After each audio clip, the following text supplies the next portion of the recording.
tarik kesimpulannya bahwa khusus di penanganan COVID di pendidikan, jangan biarkan pendidikan itu terhenti, tapi buatkanlah indikator-indikator bagaimana memutus mata rantai di pendidikan. Misalnya, tetap ada pembelajaran tatap muka, tapi dengan pembatasan-pembatasan tertentu. Karena bagaimanapun melalui virtual itu tidak efektif. Kalau di kampus aman-aman saja. Karena dari dulu sebelum ada COVID ini memang pembelajaran luring itu atau di luar jaringan itu 60%. Pembelajaran virtual itu atau daring itu 40%. Itu pun jadi mereka sudah terbiasa melakukan itu. Di era COVID ini dijadikan 100% virtualnya atau daringnya, ya mereka sudah terbiasa. Tapi bagaimana SMA, SMP, SD ini? Jadi jenjang SMA, SMP, SD, PAUD ini yang cukup kebablasan ya dengan kondisi saat ini.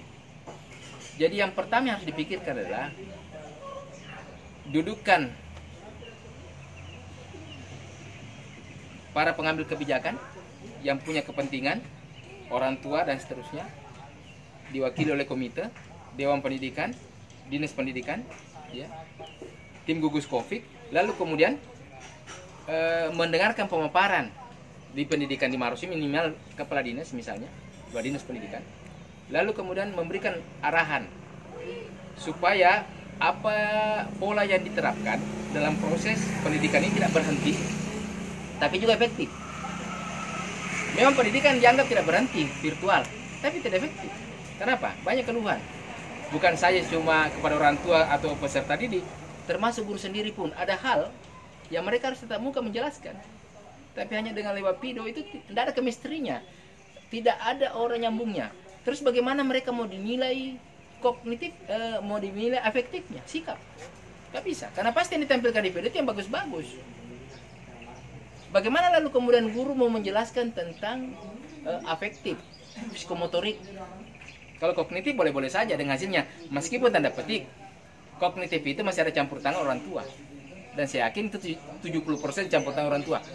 Jadi bagaimana mau menilai standar mutu anak? Bagaimana mau menilai ketercapaian KKM? Alat ukurnya terlibat orang tua. Nah sementara dalam proses pendidikan yang di luar jaringan ini, yang selama ini berlangsung sebelum adanya COVID, itu keterlibatan orang tua hanya sekian persen ketika misalnya ada PR atau penugasan di rumah. Nah ini sudah terlibat dalam proses pendidikan sejak awal.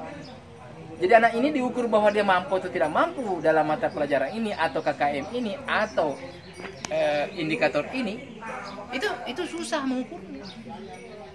Karena tidak mungkin ada orang tua yang memulai anaknya gagal, pasti didampingi. Sedangkan dulu saja waktu masih belum ada COVID, ketika misalnya kelas 1, orang tuanya biasa masuk dalam kelas duduk mendampingi siswanya. Hanya diberi pengertian. Lalu kemudian mereka mulai keluar mengintip di jendela, lalu kemudian diberikan pengertian bahwa itu bisa mempengaruhi psikologi anak, akhirnya kemudian di dekat pagar. Oke. Nah ini tidak. Jadi kita kan tidak bisa memprediksi kapan ini kondisi akan berakhir. Ya. Jadi sebisa mungkin dan segera mungkin bagaimana adaptasi kebiasaan di era new normal ini, menemukan terobosan-terobosan dengan mengadopsi kondisi saat ini.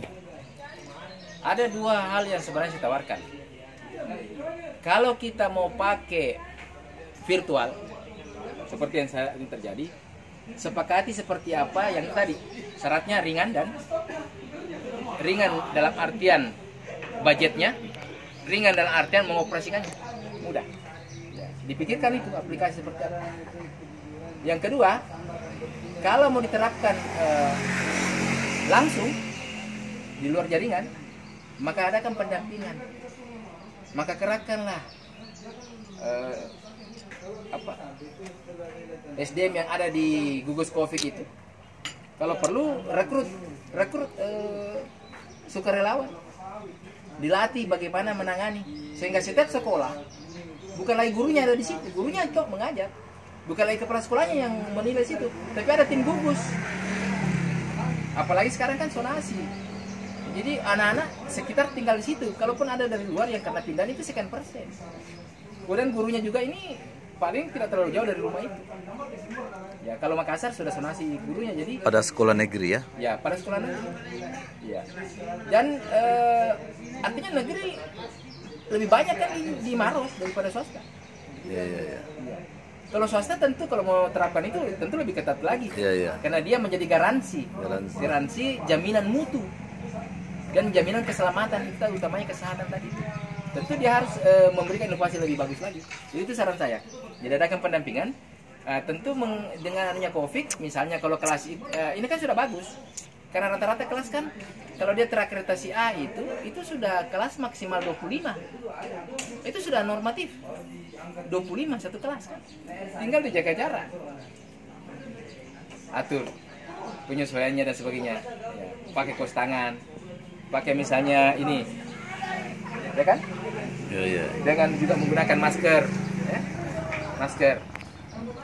Setidaknya begini, setidaknya ada hal yang ada nilai yang harus yang harus diberikan oleh seorang guru itu tercapai. Nilai apa? Nilai afektif. Karena ada dua sikap. Kalau virtual nggak bisa kita melihat sikap, hanya kognitif saja. Itu pun kognitifnya diragukan. Kenapa? Kali keterlibatan orang tua pasti lebih besar. Ya kan? Ya, saya kira itu. Oke, baik, demikian wawancara singkat kita pada hari ini bersama dengan Kakanda Dr. Andi Yusri Teja MPD. Baru kandidat doktor. Amin, insya Allah. Mudah-mudahan video singkat ini bisa menjadi pencerahan untuk kita semua yang meskipun tidak bertatap muka bisa menonton langsung dari grup ke grup. Billahi taufiq wal hidayah. Assalamualaikum warahmatullahi wabarakatuh. Waalaikumsalam.